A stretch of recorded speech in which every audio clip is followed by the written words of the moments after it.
to implement methods to cut down on these accidents, and now we'll get into these methods.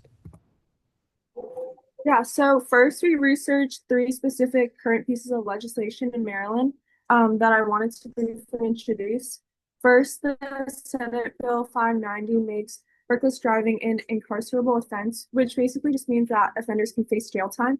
And it also loosens the definition of reckless driving, and it also strengthens the penalties for those who were convicted. And House Bill 433, this is kind of similar to the Senate bill, but it establishes stricter penalties for people who are already convicted. And specifically, if another offense occurs within 3 years of the first one, the offender can receive up to 90 days in jail. And lastly, the House Bill 1139 allows judges to order ISA, which basically advises drivers of the current speed limit and then warns them if they're exceeding it. And a lot of repeat offenders get the type of ISA called active ISA, which limits the speed of the vehicle so that they physically cannot go over the speed limit. And essentially all of these laws are about punishing repeat offenders and keeping dangerous drivers off the road. So the next part of our research was to look at out-of-state legislation. So we have a couple of bills for that. First was one from Wisconsin, which permits jail time for a first violation. And that guarantees that first-time reckless driving charges without bodily harm do not result in immediate incarceration because the point is to prevent reckless driving, not to increase the number of people incarcerated. The Virginia House bill talks about something similar to what Jessica just talked about putting in ISA. It orders high-risk drivers, mostly those who are caught exceeding 100 miles per hour, to install ISA. The Connecticut bill also stiffens penalties similar to the Wisconsin bill, and the Delaware Code title creates a tiered penalty structure, which makes it easier when it comes to deciding the punishment for when there is incidences of reckless driving. And specifically, it's very important to note that it distinguishes between first time and repeat offenders because there is a different level of punishment required in that case. For statistics, we found that 30% of all traffic deaths in the US are caused by speeding and reckless driving. And nationwide, in the past 3 years, there was a yearly average of about 120,000 deaths. And for Maryland specifically, there's about an average about 600 per year in 2021 and 2023. And for overall speeding related crashes, there's about 7,800 crashes per year in Maryland alone. And these numbers basically show that reckless driving is very dangerous and a lot of the time.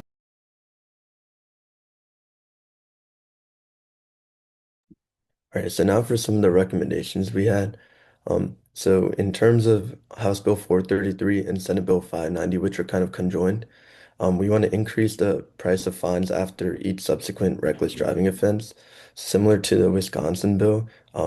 As you get more reckless driving incidents, the fine actually goes up, which will reduce the amount of people that recklessly drive. The next recommendation we have is to have more serious and longer suspensions of people's licenses. So at the current minute, it's 6 months, but if we can, for the first offense and 12 months for the second, but if we increase this suspension, more people would not drive so recklessly, and it would deter them. And finally, we have installing more speed cameras along the road, and this once again would deter people from driving. From speeding or from aggressive driving or impaired driving, as they know that their license could be taken away as everything would be on video. And then finally, for some of our proposed legislation that we have, so as I mentioned, we can increase the amount of fines and penalties, such as a suspension of license. And then we can also increase the fine amount, like in Wisconsin's Assembly Bill 55. And the main point of this is to deter people from incautious driving, but also it won't ruin their lives as jail time can definitely risk people getting jobs or succeeding in the future. However, we have a certain case where if bodily harm is caused, it is fair to implement jail time and increase fines. And we actually got this inspiration from the Wisconsin bill. And it seems fair because if you're putting the lives of others at risk, you should definitely pay the price for that. And finally, our last proposed legislation is that um, a minimum of a 45-mile-per-hour speed limit should be instilled for reckless driving, which counts as 30 miles per hour or more above the speed limit.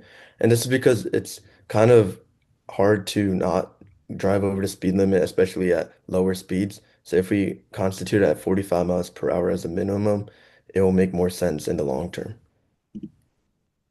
And then lastly, some quick implications. According to Sergeant Kebb in Maryland, effective October 1st of this year, the penalty for reckless driving is going to increase. And that bill aims at an incarceration period of 60 days, which makes people's lives worse, like Rohan was talking about. So instead, changing this platform to include things like higher fines or suspensions of licenses for longer periods of time can deter people from recklessly driving, but it also contributes to a budget for the local government to take use for further developments. And overall, again, the point is to keep people from being incarcerated while also deterring them from driving recklessly. Thank you to Delegate Wu and Miss Jody for letting us be able to research this topic and for the opportunity. Thank you, Rohan and Jessica and Grace. And I really appreciate you have a really straightforward presentation. Put everything together. It's pretty easy to follow. And really appreciate your effort doing this research. I think there's one point I want to highlight. So when there's a bill, for example, talk about a intelligent system installed on the car who are intoxicated or something, right? Or have reckless driving record. So I think that bill actually didn't pass. There's a huge difference between there's a bill or a past legislation, right? Because during last summer, actually, we did some research as well. So what can we do? And then we actually talk about the intelligent speeding control system, which is happening in Europe. And so then I talked to some colleagues, nobody really liked it. So I said, okay, I'm dropping that idea. That's really, we didn't propose a bill on this. But at the same time, this issue has been a consistent issue. As you mentioned earlier, we want to make sure that people drive recklessly should be held accountable. At the same time, we want that as a mean of deterrence. It's not try to really punish them, make their life miserable, right? Unless they cause like cause other people dead, right? So it's a little challenging to find the balance there. And raising the fine, I think that makes sense. Sometimes I agree with that. People have to pay attention to what they're doing on the road. Thank you very much for this research. Anybody from the group have any questions? Okay, if you have questions, raise your hand, right? Open your mic. Otherwise, and we're going to the second group. And Michaela, Cynthia, and Rosalind.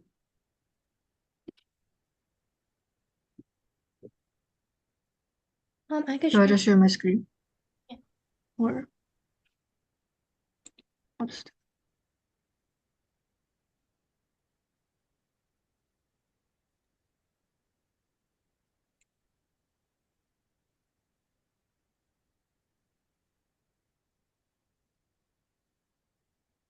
I can see it.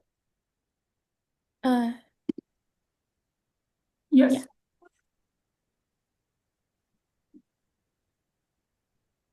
Go ahead. I don't think Cynthia is here, so this is legislative topic 2, stopping high-end rebate by me, Rosalind, and Cynthia.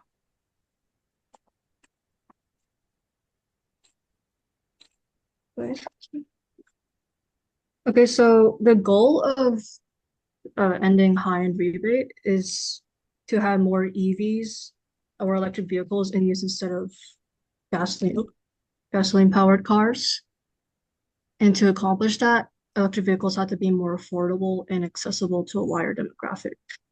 And by removing rebates for our higher end EVs, this could help focus efforts on creating electric vehicles with lower sticker prices, which would help achieve our goal. So here are some reasons why electric vehicles are much better than gasoline vehicles. And then also vice versa.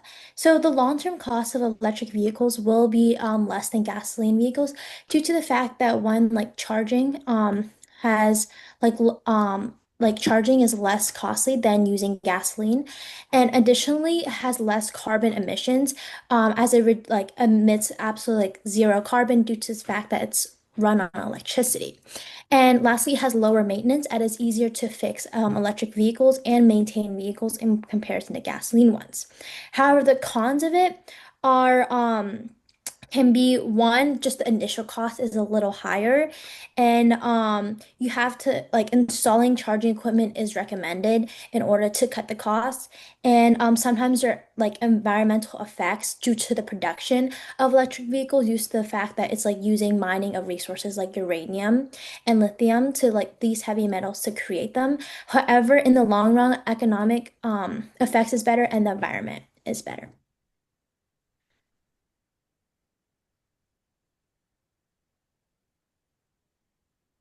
So why would we want like electric vehicles instead of gasoline powered ones? Is because like having more electric vehicles instead of gasoline powered cars would help reduce Maryland's carbon emissions because electric vehicles and hybrid cars would have less tailpipe emissions than the regular car, which would help achieve Maryland's goal of net zero emissions.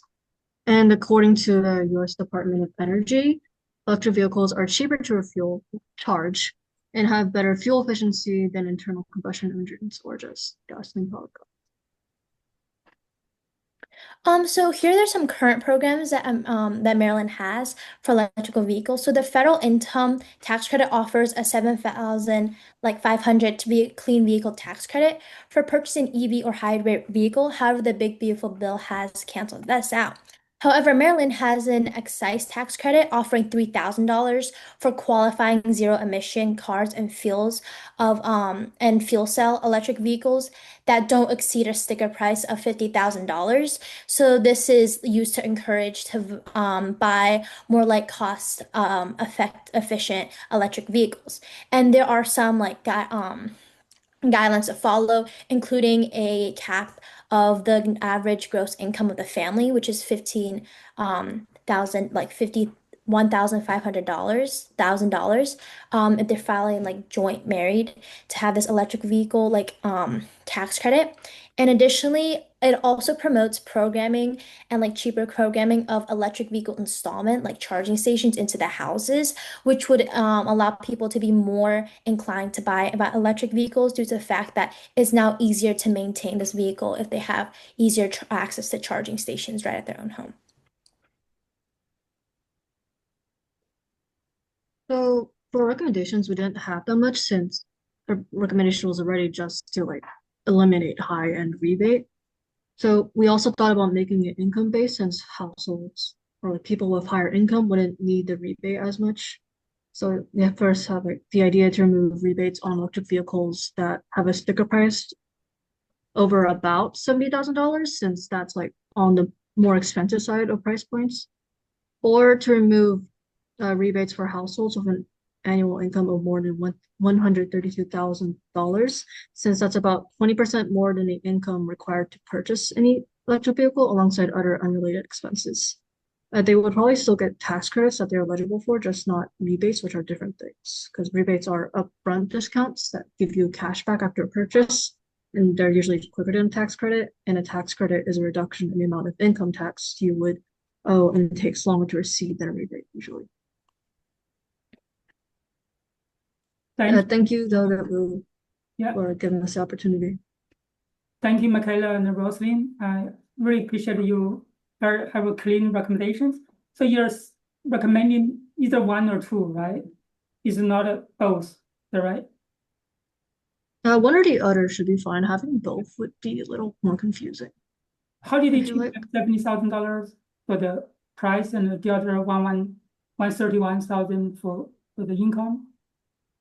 can you repeat that? You lagged out a little. Sorry. $70,000 on the EV price, or like 131 on the income level? Is Um, oh, sorry. what's the reference? So we looked at like the median monthly like payments of like the average people that would buy electric vehicles.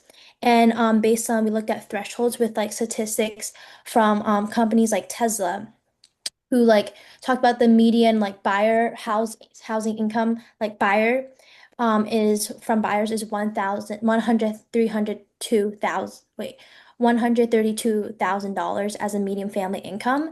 So we're thinking that people who make less than the median should have like a rebate, which allowed them to be more inclined to buy electric vehicles. And additionally, like $70,000 is like the average like price of cars that people would like see as like high end or luxury cars and things like that. I see, I see. Thank you. So can you stop sharing with sharing? Any other question from the group? Okay. Thank you, Michaela and Rosalind. So let's move the next group and Natalie, Alex, and Maria.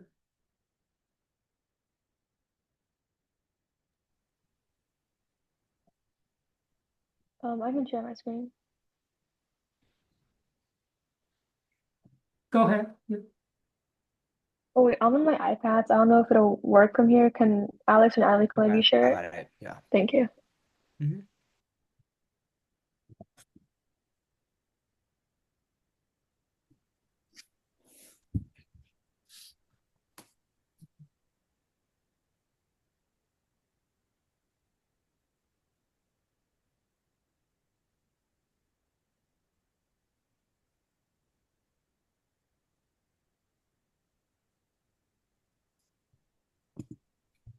Wait, Natalie, can you try?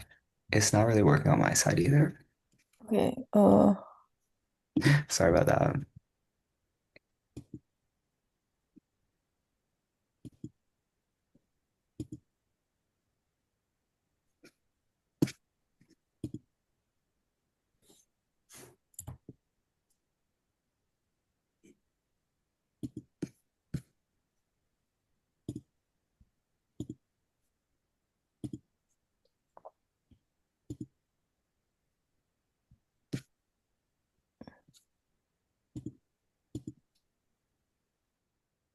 Okay, can you guys see it? Yeah, go Mhm. ahead. Okay. Topic 3, addressing high utility cost in Maryland. Um, I'm Natalie. Uh, by Natalie, Kai, Maria, Ibrahim, and Alex Jiao. Okay. So the first part of it was like a background of utility bills. So basically, they're detailed lists of charges for essential services such as gas and water. There's two parts to utility bills. There's distribution services, which are basically the cost of infrastructure. So like pipelines, power lines, and these are there, and it's like a constant cost regardless of how much power you actually use, or like how much water or gas. And then commodity portions are the actual supply charge. So this does change based on your usage. So if you use like more gas, you'll have a higher portion for that bill. If you use less, it'll be less. The top, like the main three types of charges that we saw were gas, electricity, and water. So gas is for heating and cooking. The average cost per month in Maryland is $80. This was as of last year. Electricity, that's our power usage, of course, and that's our average energy bill in Maryland is actually quite high. It's 17% higher than the national average. And then last but not least, we have water, which is including both usage and sewer charges. And the average water bill in Maryland was $50.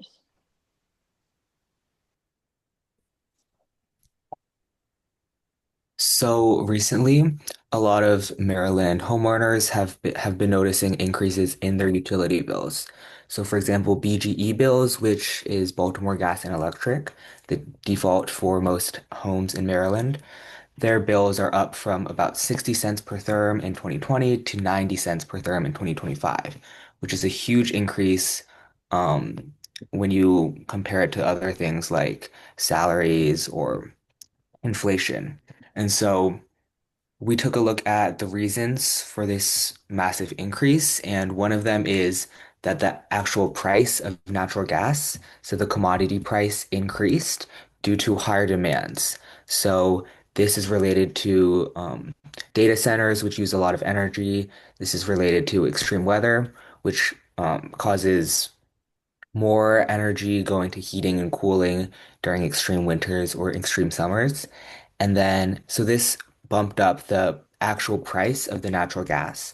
But then when you look at each household, they're also spending more on heating and cooling themselves. So that's causing another increase in their utility bills due to extreme weather.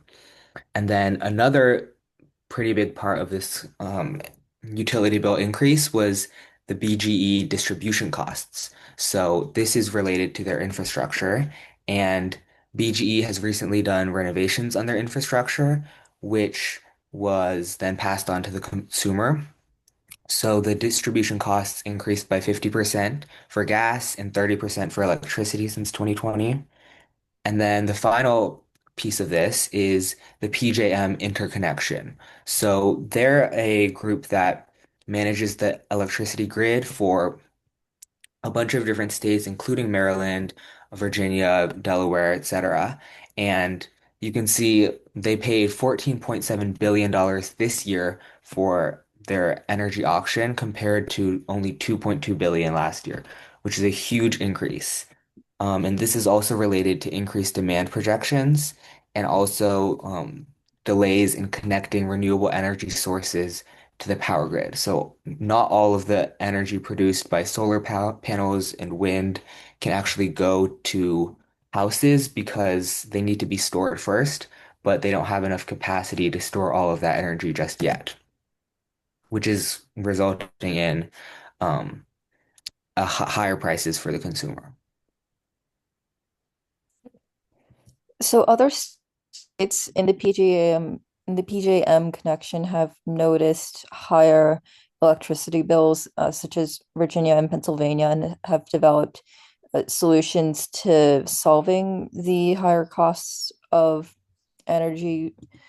So in Virginia, homes are being retrofitted. So that means that they're being modified to reduce energy demand and costs. And examples of this include adding insulation and updating appliances. They also have a demand response program, so the DRP pays facilities to reduce energy usage during high periods of stress and high periods of cost.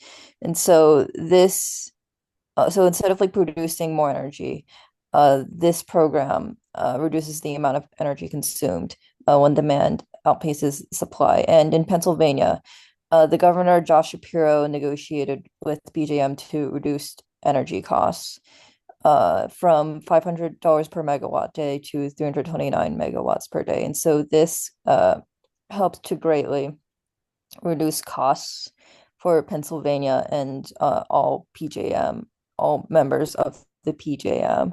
So yeah, Maryland could, in response to high energy costs, retrofit buildings to lower energy demand, reduce usage during high periods of stress, and just also settle with PJM. Are there any questions?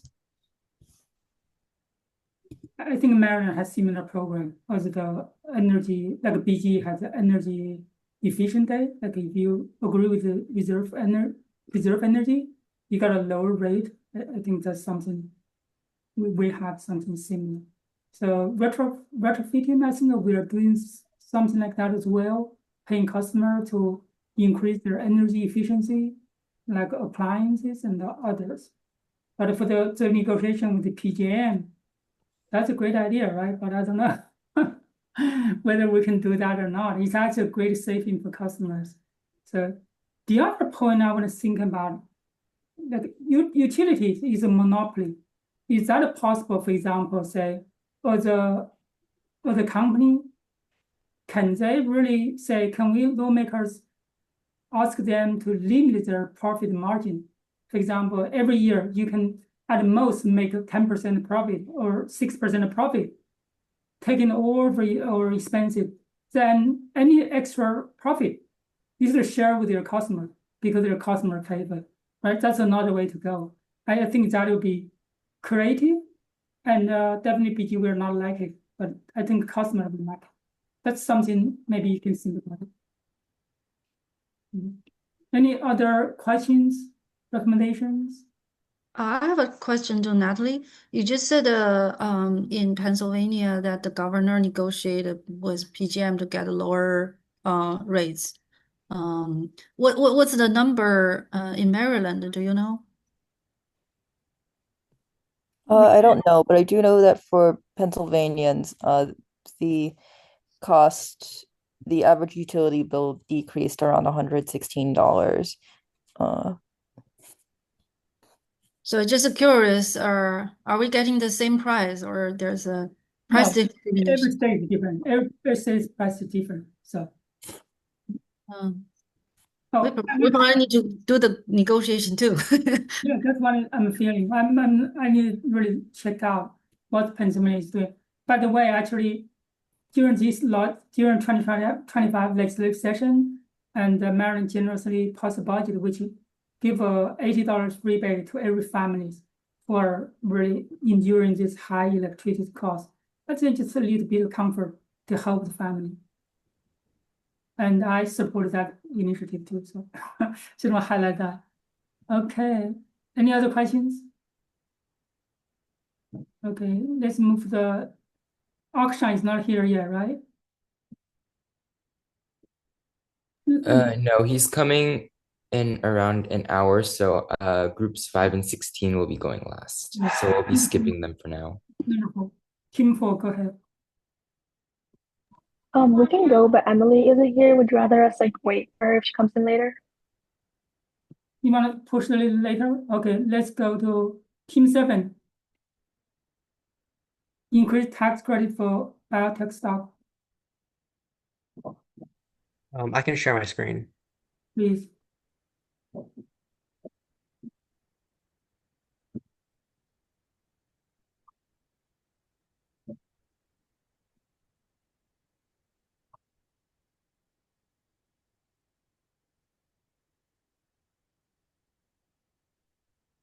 Can everybody see this?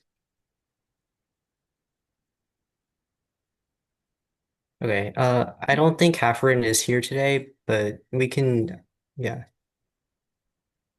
Sean is here, right? Yeah. Okay. So this is we are legislative topic 7, increased tax credits for biotech startups. Okay, so first, what is a biotech company? A biotechnology company is one that uses technology to manipulate living matter, which is like anything from cells to entire plants and animals. And biotech companies have applications in many industries like healthcare, agriculture, and environmental management. And Maryland's biotech sector is really strong. It has 608 biotech firms, 176 medical technology firms, and 88 investors. And together, these generate about $20 million annually, and the industry is still rapidly growing. All right. Currently, we have a few funding programs to help biotech startups. Primarily, we have the BIITC, which provides a 33% tax credit up to $250,000 for investors. And this applies to companies with less than 50 employees and active for less than 12 years. In Maryland, we also have research and development credits, which can provide a 10% tax credit for research and development expenses for small companies. We also made some comparisons with tax credits in different states. In Virginia, they offer a 50% income tax credit. However, this is capped at $50,000, which is significantly less than what's offered in BIITC in Maryland. Connecticut also offers a 20% research and development credit and also a 65% refund tax credit for companies which did qualify for tax credits but didn't get to use it due to a lower income that year. Massachusetts provides a similar thing, but they provide a 90% to 100% for companies who did qualify for tax credits, but didn't get to use it. But they also do have a 25% production tax credit. And California has a 15% tax credit for commercial R&D expenses and a 25% credit for non-commercial research, which is research that is not for commercial uses. Yeah, so biotech boosts the economy by increasing research and development, which is R&D hiring, and equipment spending. So each biotech job creates about 4.3 more jobs in related sectors. So this could be like in business and accounting.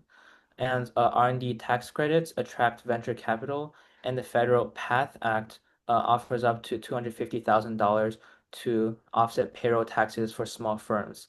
And this can greatly increase productivity, as seen in Connecticut, where the R&D credits are expected to generate millions in economic activity for just 1.8 million in the starting state costs.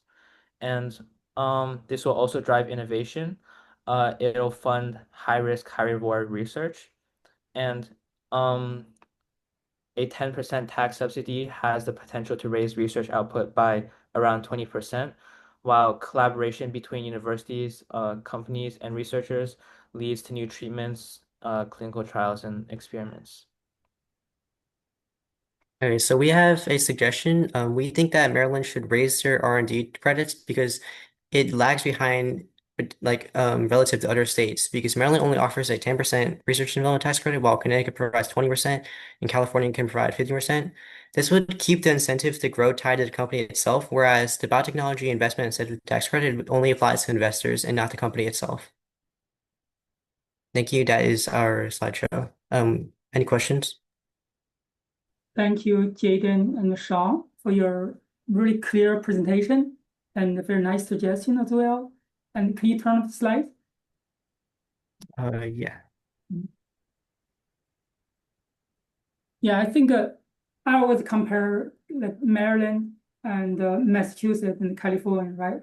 These three have a robust life science startups and companies, but Maryland is trailing behind. We got a lot of smaller ones, but we don't have a big one. That's where we really want to say, how can we help those smaller ones grow bigger and larger, eventually have a scale impact, and then become a center of life science research and development. I think your last recommendation, I definitely like it, and then we'll see what we can do. And any other questions from any team members? Okay, thank you, Jaden and Sean. And let's move to the next one. Number 8, Credit Regional Special Education Center. I can share my screen.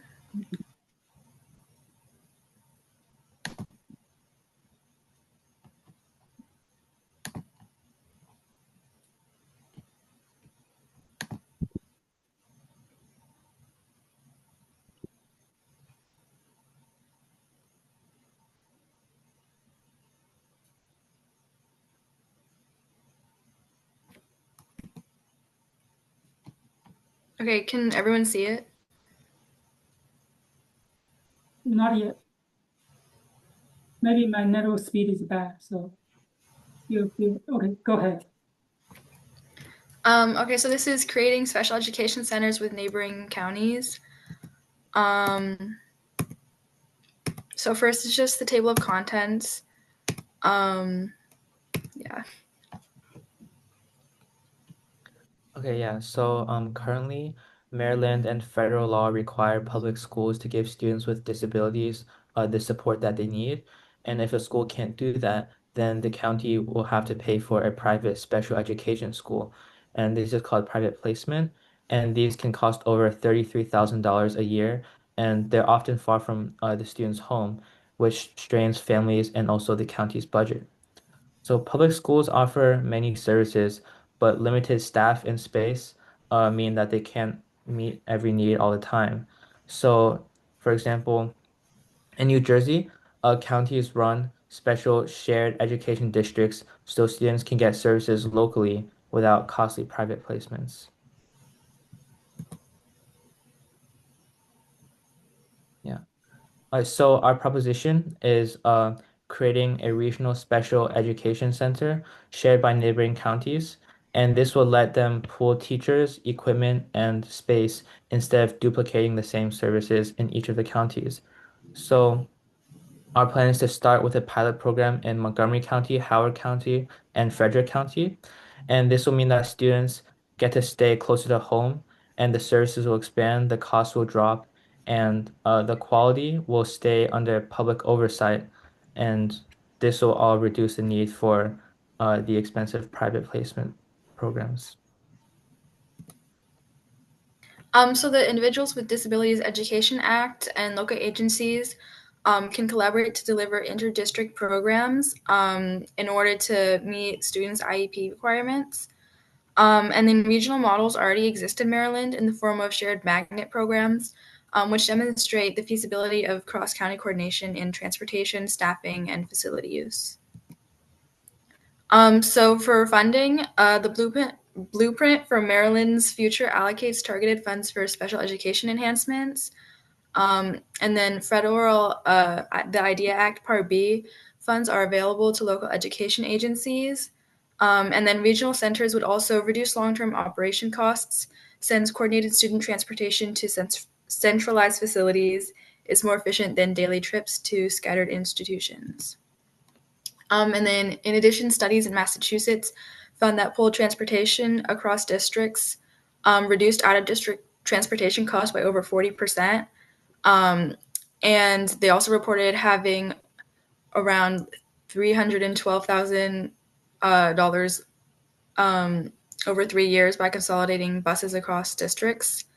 And then a report on special education costs in Connecticut found that transportation to out-of-district placements contributed heavily to expenses, which was around $815,000 from a single year's budget.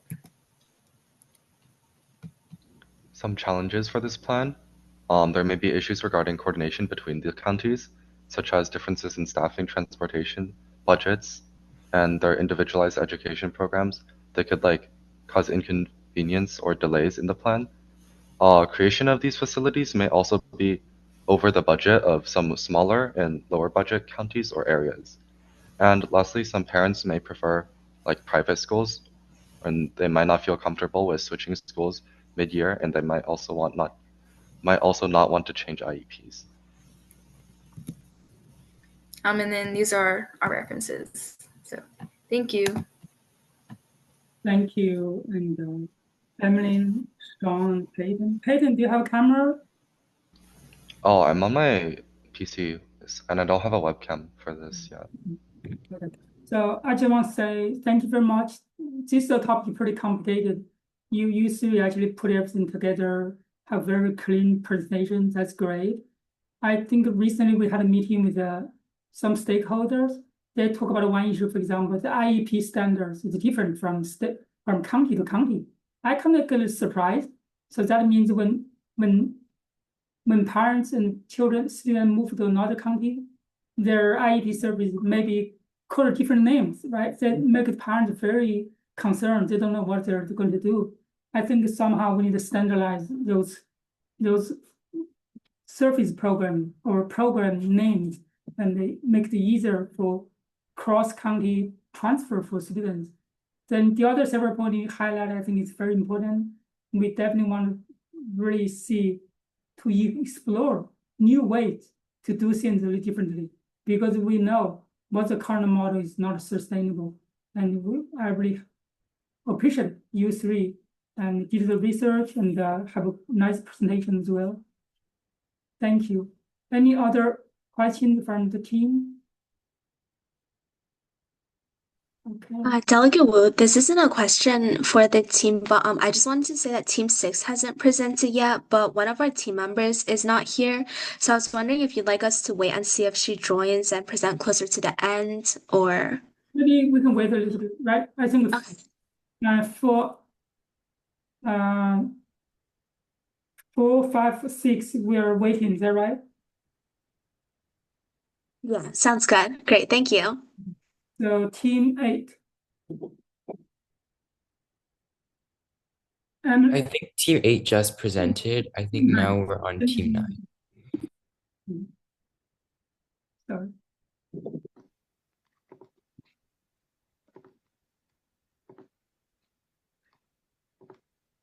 Can you guys see my screen? Yes, go ahead, Tajia. Okay.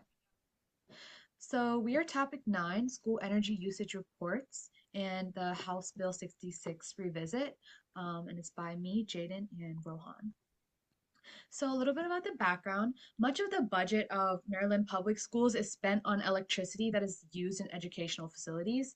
For example, HCPSS spends around $15 million annually. So, due to these costs, legislation like House Bill 66 is under consideration to help manage the large electricity demand sustainably.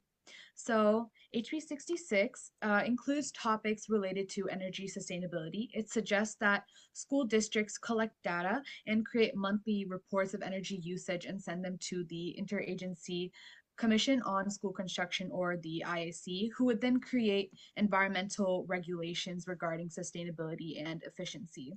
So, one important factor to note about this bill is that it does not have any fiscal impacts, and it highlights open communication alongside sustainability to regulate spending regarding energy. All right, so the IC Interagency Commission on School Commission is a state agency which is heavily involved in the construction and maintenance of school buildings. It is very involved in energy and sustainability and would make recommendations using collected data. Submitting a report is free, and the IC and Maryland Energy Administration creates a template for schools to use.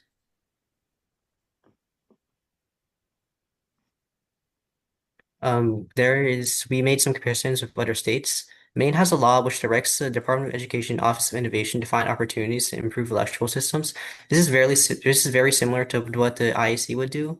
Massachusetts has a bill which would mandate energy assessments, much like what HB 66 would do. Using this data, the agencies would implement changes to improve energy sustainability.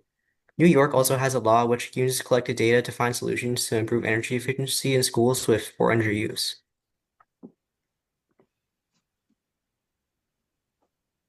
So now for some of the significance on the topic and why it's important. So as Tejasvi mentioned earlier, many public schools use large amounts of electricity. Um, so for example, HCPSS uses around 15 million annually, and this is largely wasted and needs to start going down. Next is lobbying for energy sustainability. So bills such as HB 66 and HB 630 encourage frequent and regular reporting of the school energy reports so they can improve the energy sustainability and get data.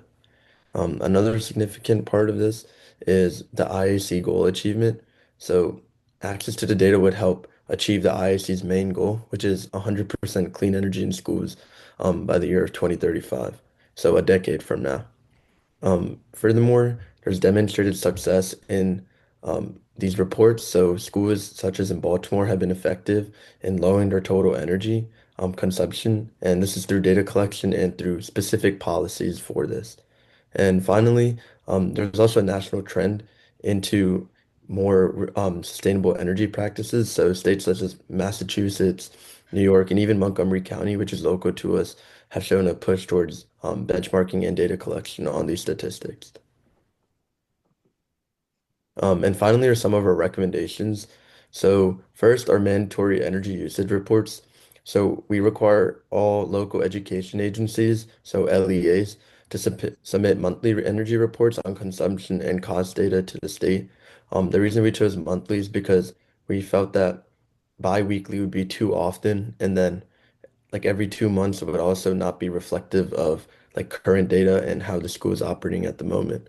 Next is transparency, and it allows for the school energy reports to be publicly accessible, so that people can make sure that the schools are actually using energy efficient practices. Next is the IAC data. So providing the IAC with the necessary data they need to find the inefficient schools and fund programs can help improve energy efficiency and overall be better for the environment as a whole. We can also incentivize certain programs or schools to support energy efficient installations because these could be really expensive and that could be a major deterrent for most of the schools. And finally, in our research, were interstate practices.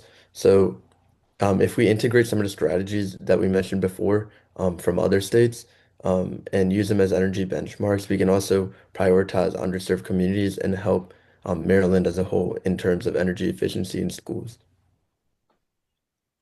Right, that concludes our presentation. Thank you. Thank you, Teja, Jaden, and Rohan. And you explained very well and clearly. Thank you very much. This bill is really try to increase the efficiency of our school energy usage, right? And then reduce waste, and then use the data to help the school system and the IC to make decisions. And we definitely are going to bring back this bill. Hopefully we'll get a favorable report from the other legislators. Okay, any questions on this bill? Okay, so let's move to team 10. Michaela. Toby, Rosny, Michaela, Karina. I can share my screen. Okay. Yeah.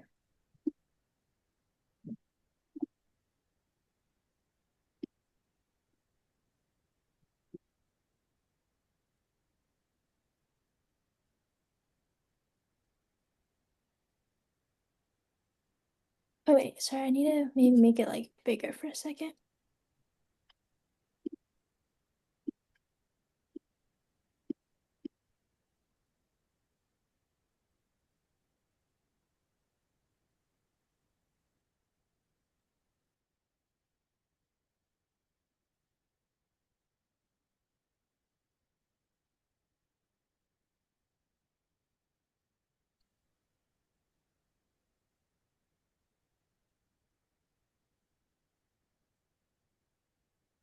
The presentation. Yeah.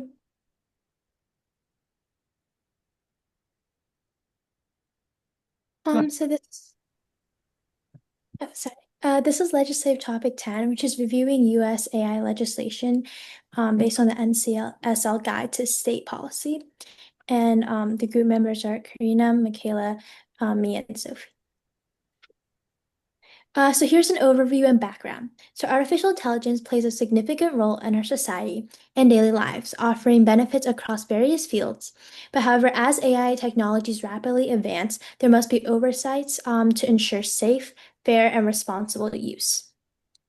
So some benefits of AI is it boosts productivity.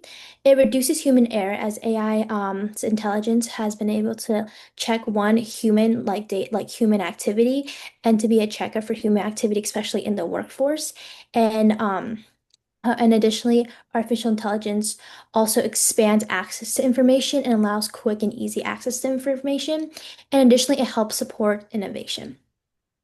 Some risks of AI do include growth of misinformation, especially in the form of like, which we'll talk about later, in the form of elections, as AI has been able to like skew like events that happen and to create false representation. Um, um, with the user's command. It has privacy concerns due to like privacy leaks. And there's also potential biases in AI technology, especially when creating the AI or program the AI. If not, and if there isn't a big enough range or diversity of information that is fed to the data models and the AI models, then the information that might be biased and might not be fully accurate. Additionally, it fuels job replacement as by 2030, it is estimated that 14% of employees would have to switch careers due to artificial intelligence, and it has high environmental costs, as evidence shows that using AI databases can have 10 times as an impact on the environment as just simply typing in a search engine like Google. So here are some current Maryland AI legislation, like the Maryland Online Data Privacy Act, which protects sensitive data and bans the sale of minor information and requires consent for sharing personal data. The AI Governance Act expands oversight of AI in the state agencies and requires clear policies and impact assessments. The Maryland House Bill of 820 blocks AI from making final decisions in health insurance and ensures audit and human review. And the work group on AI intelligence implementation creates a group to study the AI's impact and recommend policies for it. So this is just a bit of background on AI usage in key areas throughout the country. AI can be used by cyber criminals to complete criminal tasks or hack infrastructure. 38 states have enacted laws against AI-generated explicit content of minors, including Maryland. Bills have also been introduced to stop impersonation or deepfakes using AI. California outlaws AI deepfakes used for fraud, while Texas criminalizes AI-enabled hacking and unauthorized surveillance. AI is also being rapidly expanded in education. In April 2025, Donald Trump issued an executive order to create an AI education task force for the development of AI education resources. From state legislatures, Mississippi created a task force to guide AI use in various sectors and promote ethical use, and California passed laws to help AI use transparency and teacher training. In elections, there have also been multiple cases of people using deepfakes to spread misinformation or to push a certain agenda. 26 states require AI in, sorry, 26 states regulate AI usage during election times, while 24 require disclaimers. States like Minnesota and Texas also ban political deepfakes completely before elections. 150 bills have 150 bills have also been considered by the state legislatures regarding government use of AI. Governments have used AI to improve physical infrastructure, optimize government resources, and assist citizens with inquiries. The AI in Government Act of 2020, the Advancing American AI Act, and the Biden administration's Executive Order 14110 have allowed the integration of AI in the government while safeguarding civil rights and privacy.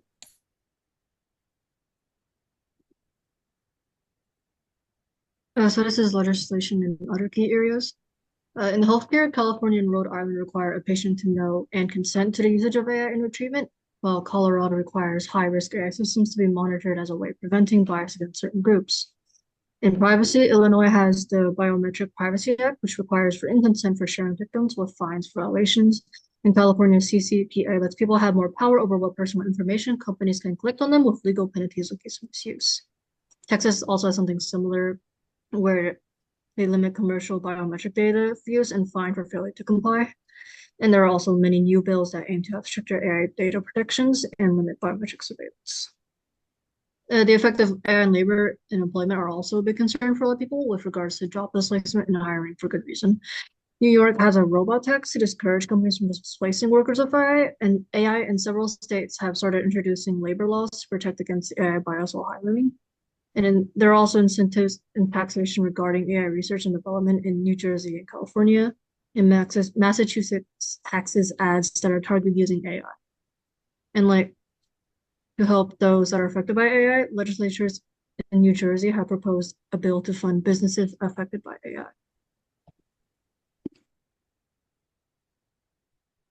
About some key principles for a responsible AI policy. First, AI should be human-centered. It should be designed to support and not replace people. We should also stay cautious with AI-generated content, always ensuring human oversight. Next, our laws should be adaptable so they evolve with evolving technology. This is crucial for keeping policies relevant and effective over time. It is also vital to have transparency and accountability through regular audits and clear oversight. And there should be penalties such as fines, suspension of licenses, or even criminal charges for AI misuse. Lastly, we should promote fairness by using diverse data and test AI systems for bias before implementation. Based on these principles, here are some key recommendations. First, Maryland should strengthen opt-out rights, giving people the ability to avoid AI-driven decisions in public services like healthcare or education. We also recommend supporting workforce transitions like retraining programs for those displaced by artificial intelligence. Next, we should require environmental reporting by having companies disclose how much energy and water their AI data centers use. Maryland currently does not have this, but it will be useful for tracking environmental impact and supporting sustainable practices. And finally, we should further define AI standards developed with input from professionals and community members. I think there's already an AI sub-cabinet in Maryland, but it could be expanded to include public representation, environmental oversight, and have stronger enforcement and accountability measures. Thank you for listening. Thank you. Yeah, can you remove the sharing? Yeah. Thank you, Rosalind, Michaela, Sophie, and Karina. And you got a great presentation, and it's clear and kind of really complete as well. I really like the many different aspects you're summarizing together. I think I definitely learned a lot more stuff than I thought. And I like your recommendations, but I feel it's kind of not the best recommendation. I need to think about it. Really appreciate that. And I think that one example, the robot taxi, right, that will be a big problem. And for a lot of taxi drivers, and even truck drivers, because the autonomous system is going to displace them. What should we do in terms of supporting these drivers who are impacted by these autonomous driving techniques? That's something I think is important, right? It's coming, and it's important, especially for those people who got impacted. And the healthcare side, I think that's something I agree what we can do, because AI assisted diagnosis will not go away, will become more and more prevalent. And at the same time, want to make sure humans always have the control and say audit, right? The final result, something I feel we may do something there. So overall, it's great summary. I really like it. Thank you very much for really comprehensive review, and it's a lot of work there. I really appreciate all of your work. Thank you. Any questions from the team? Okay, it's good. I see Akshan come back. Do you want to come back to team 4, 5, 6? How about team 4 is ready?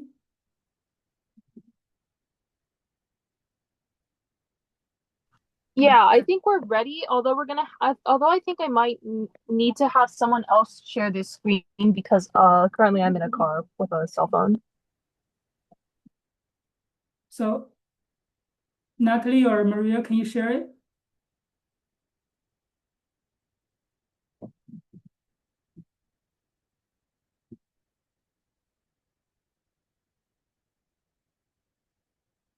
Natalie, can you share? Thank you.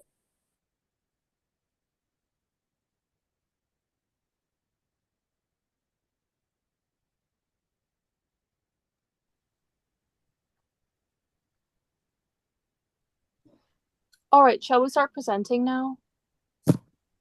Go ahead. All right. Hello, everybody. We are Team 4, and this is our presentation on why we believe that car warranty should be required to have clarifications. Next slide, please.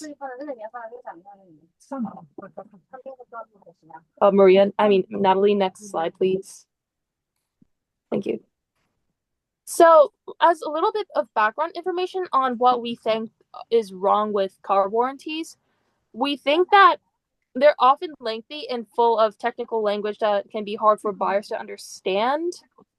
And so because the language is so confusing with the car warranties, people that are the people that are buying the cars need clear information to avoid being taken advantage of and ensure fair replacement for the cost of their cars, which is unfortunately something that is pretty common with how lengthy and technical that the information is. And lastly, a second problem that comes with the problematic language is that customers are vulnerable if their car has defects not caused by them and needs repair or replacement. Next slide, please.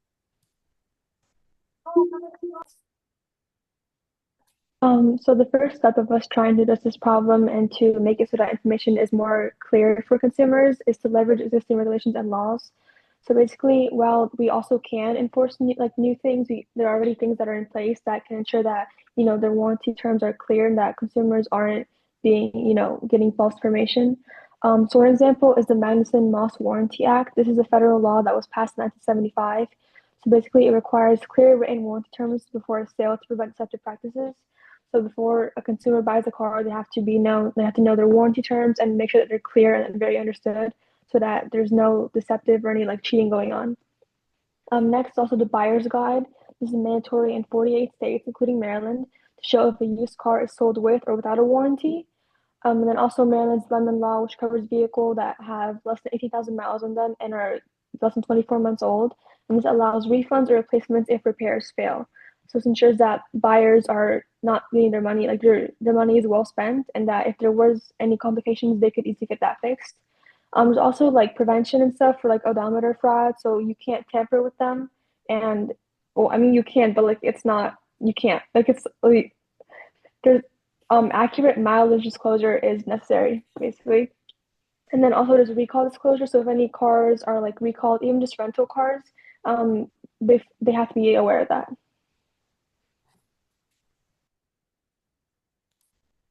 Okay, so how okay, so to like so how do we enforce these regulations? So the FTC should actively monitor car dealerships to ensure that uh st clear standardized warranty disclosures are happening. We could also like empower consumers and advocacy groups to report violations via the FTC's complaint system. There could also be increased transparency. The FTC should publish regular reports on enforcement actions, and there could also be a tiered penalty system. So the first offense is more minor than chronic violations. For the first offense, we'd have a base fine, a citation, and second offense is double the fine, and subsequent offenses we have escalating fines up to $50,000 per violation, and chronic violators have their license suspended and are publicly listed as violators or are prosecuted. All right, and for our final point, I we would like to focus on consumer protection. So this we think that just to summarize it quickly, in a nutshell, we think that warranty terms should be in plain accessible language with standardized formats defining coverage, yada yada, stuff like that, so that people really understand what's been gone over in the warranty and that they don't get caught in this jumbled language. And in addition, we think that we think that dealers should explain how consumers are protected under the Magnuson-Moss Warranty Act of 1975, which includes rights to clear terms, prohibition of deceptive practices, and stuff like that. We believe that consumers aren't adequately educated on these topics, and so that's partially why they are not exactly very why they don't have exactly very much understanding of car warranties. And lastly, we believe that car dealers should provide data when available on common failures like transmissions, drivetrains, electrical systems to help consumers make informed maintenance and insurance decisions. Natalie, next slide, please. All right, thank you for the time. That's all. Thank you, Emily, Natalie, and Maria. And it's a great summary about the insurance and warranty side. I didn't think about this too much before your presentation. Then while you're presenting, I would think about, because we're like all the regulations, many of them actually come to us before the EV is very popular, right? So I wonder, do we have, maybe you can do some research about for EVs, do we have extra warranty on different products or different elements in the car comparing with the gas powered cars? So if you can continue to do some research, that would be helpful, right? I didn't think about that until tonight. We talked about EV earlier. Then I'll say, okay, what there's huge difference between EV and the gas powered car. So maybe their warranty may be different too, right? So what difference we can think about it? Maybe we said the car dealers need to think about it as well. But great research overall. Thank you very much. Any other questions from other team members? Okay, so we're going to team 5. Yeah, sounds great. I'll share my screen. Okay. All right, can everyone see it all right? Yes. You want to make Okay, awesome. All right, so hi everyone, I'm Lumina. I'm Akshan. I'm Selena, and Mark is also our teammate, but he couldn't make it today. Yep, and we researched streamlining and simplifying business regulations for a better business environment in Maryland. So, just to give everyone some context, Maryland's private sector experiences relative inflexibility, largely due to some existing business regulations. And it's important to know that small and mid-sized businesses are affected disproportionately. And this is especially serious because small businesses make up 99.5% of all Maryland's businesses. And Maryland ranked 32nd overall in business this year. And so this report looks at why and some possible recommendations. So firstly, Maryland businesses face three main barriers. Firstly is taxes. So Maryland's corporate income tax rate of 8.25% is greater than our regional competitors, such as Virginia, which is at 6%, West Virginia at 6.5%, North Carolina at only 2.5%, and Pennsylvania, which has plans to drop down to 4.99% by 2031. The next barrier is business environment, which includes business costs. So, firstly, commercial real estate in Maryland is pretty costly, largely due to few protections for commercial leases. Number two, Maryland, like many other states in the nation, faces a worker shortage. And also, Maryland has a relatively high minimum wage. And the last part is business regulations.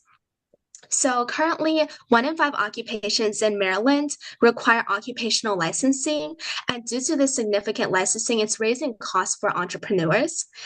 Secondly, some of the tight requirements in the Maryland Online Data Privacy Act limit advertising for small businesses, and this is because small businesses struggle without the vast support that larger businesses have in terms of legal matters.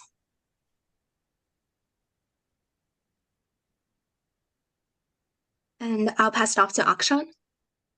So yeah, let's continue to talk about how certain regulations harm businesses in the long run.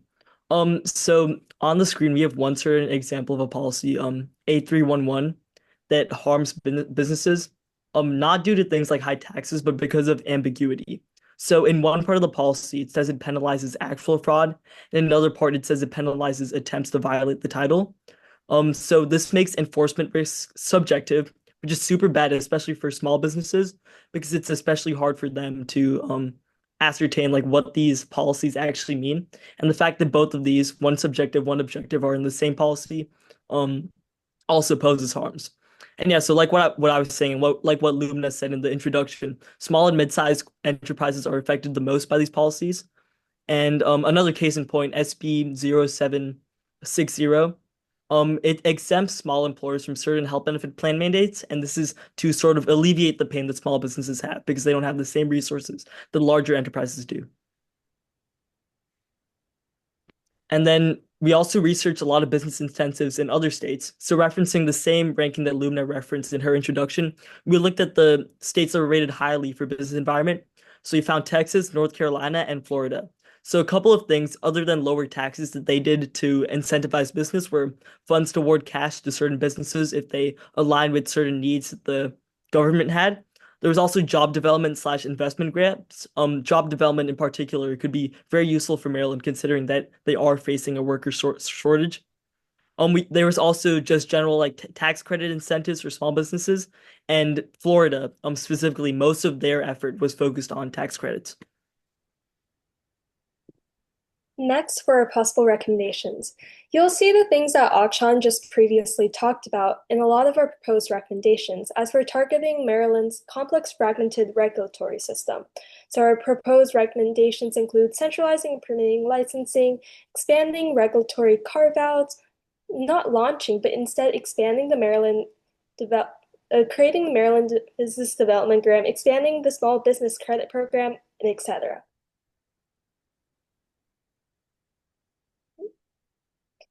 So here we have centralizing licensing and expanding SME, so small and medium enterprises exemptions.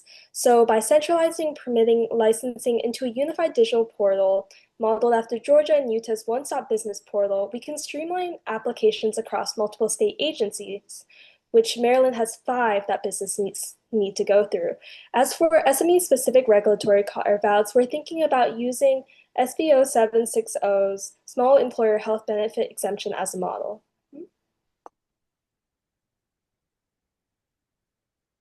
We also have our business development grant, which Akshan mentioned, cash incentives tied to job creation, expanding tax credit in strategic sectors such as biotech, renewable energy, and pharmaceuticals, expanding the small business credit program, ensuring loans for higher risk small businesses, as well as expanding support for small businesses by providing free compliance navigation services. As for feasibility, our feasibility is rated on how much effort and sort of materials are needed to enact these sort of recommendations, as well as whatever sort of legislative pushback they may encounter. You'll see that unified portal, SME carve-outs, and legal support are rated as high feasibility, while business development and small business credit program may require a little more coordination as well as budget approval. Thank you.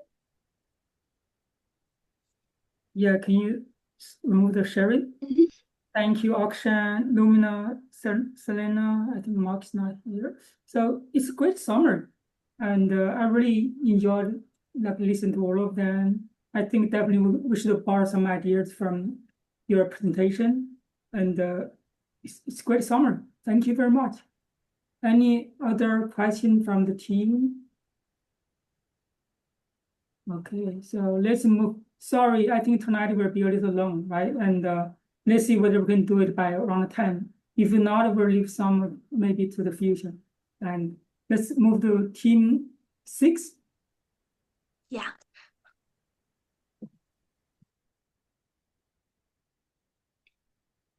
Awesome. So is Cynthia here yet? Okay, if not, no worries. So hi everyone, I'm Lumina again. And I'll be presenting with Natalie. Cynthia is also on our team, but she unfortunately couldn't make it today.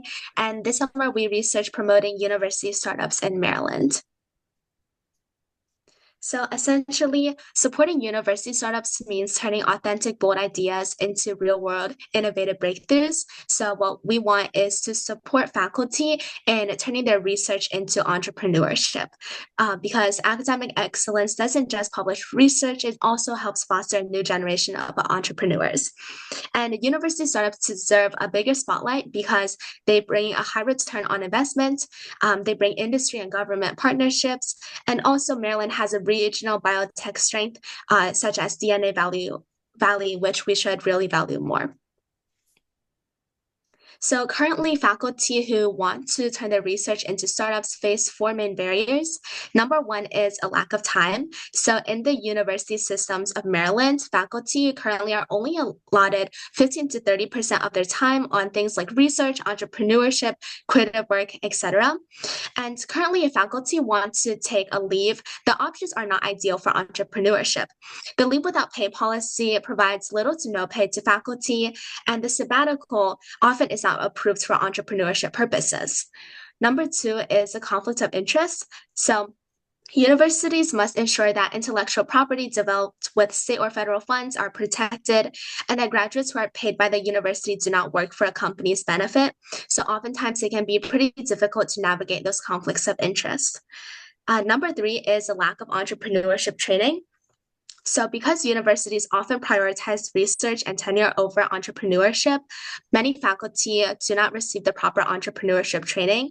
And running a business already requires many different skills, so not having the training makes it even harder. And number 4 is the complex and slow tech transfer processes. So university tech transfer offices are often slow and complex, with licensing negotiations dragging on for months. So oftentimes this may lead to delays in deals and causes professors to miss market opportunities or lose investor interest. So the University of Maryland currently has a startup guide for current founders of startups. There are 4 parts to this guide: the feasibility assessment, startup formation, acceleration, and sustainability. So the feasibility assessment includes links to grants, access to workshops, and IP management plan provided by the University of Maryland Venture Office. The startup formation is when founders have to meet with the University Conflict of Interest Committee to discuss to discuss and mitigate any COI issues. Acceleration, the university provides incubators and workspaces for early stage startups, and sustainability is just advice on how to sustain a startup. So we compared some of Maryland's startup incentives with various states. So Maryland currently offers the Maryland Innovation Initiative, and it's basically a grant that helps with the commercialization of technologies that faculty have developed with their qualifying universities. And so we also compared it to California, Texas, and Virginia, which also offer some programs. So California has the Berkeley Skydeck, which supports startups founded by Berkeley students, alumni, and faculty who want to commercialize their research from the university. Texas also has a Cockrell Innovation Grant that also supports testing product feasibility, understanding the market demand, and developing a proof of concepts from class or lab research. And lastly, for Virginia, it also offers grants to Virginia universities to support technologies that are in the early stage of commercialization. So there's some so here are some possible recommendations. So on the university level, sabbaticals could be provided for founders to work on their startup, and the universities can also grant founders larger amounts of time to work on their startup. We also propose launching a Maryland University Startup Grant, and this is sort of inspired by programs in New Jersey, Virginia, and California. Essentially, the grant would provide up to $200,000 in funding for university faculty, students, and alumni startups in Maryland, and it will also prioritize our target industries such as biotech. And in addition, it would provide bonus funding to address any inequities, and it would also provide founders with training and mentorship, as well as resources over the summer when faculty and students have more time on their hands. And that is the end of our presentation. Thank you so much, and we're happy to answer any questions. Thank you, Lumina and Natalie. It's a great presentation. We really appreciate that.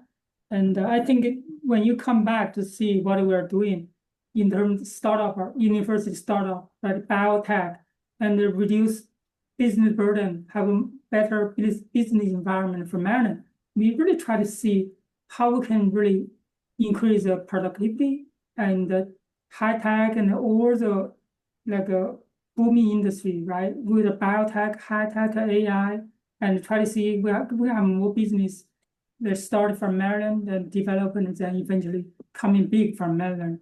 I think that's I think when you compare different states between Maryland, Virginia, New Jersey, and California, every state has different policies, right? And then depending on the situation, some works really well, some may not. So we kind of continue to evaluate the situation we're having. For example, your last recommendation, I really like it. So we'll definitely talk to our stakeholders, see what we can do. And that's great. I think we are not able to finish it. So we finish 10 bills. Let's just stop tonight. And Jody, let's find another time. Yeah, we're not able to finish it anyway. So let's find maybe next Wednesday night. If it works, let's start at 8 o'clock again. Try to finish the next 10 bills. How about that, everyone? Anyone has a conflict next Wednesday night? That would be August 20. Yeah. Okay. Okay. I'll check with the interns and send another round of email. Okay, we called tonight night. I really appreciate your presentation. I think I after reading your report and now listen to your presentation, I learned even more. So I really appreciate your work and great work. Thank you very much. And that's the end of tonight's presentation. Okay, Sean, you raise your hand. Oh yeah, I just wanted to say, just as a reminder, if you haven't done so already, can everyone send me like your headshot photo